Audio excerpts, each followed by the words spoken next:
A tiny calico cat was brought to the shelter with her 4 newborn kittens, barely hours old. The shelter was no place for a new mother. Too loud, too stressful, so they reached out for help. Ashley, a director at Liberation Cat House, didn't hesitate. She knew how delicate the situation was.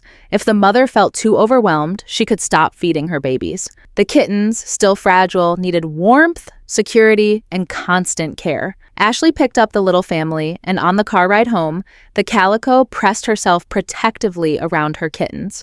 She was scared, but she never stopped shielding them. Once they arrived, Ashley set up a quiet, cozy space. The calico stepped out cautiously, her eyes scanning her new surroundings. She sniffed the blankets, listened to the silence, and slowly, her tense body relaxed. When Ashley reached out, she didn't back away. She leaned in, her tiny body rumbling with purrs. She was safe now. Ashley named her Regina. Her 4 kittens, 2 tiny calicos, a ginger, and a tuxedo, were just beginning their journey. Gretchen, the smallest of them all, needed extra help. She was much lighter than her siblings, so Ashley started supplementing her feedings. With each passing day, Regina grew more comfortable. She no longer had to stay curled up tightly around her kittens. She could stretch, eat, and even nap, knowing they were safe. But she was still an attentive mom.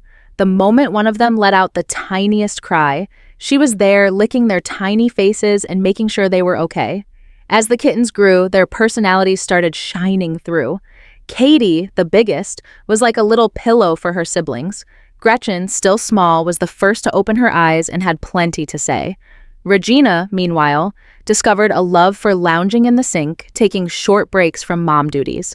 She was a wonderful mother, but this would be her last litter. One day, when her kittens were strong enough, she'd get a home of her own, one where she could finally just be Regina.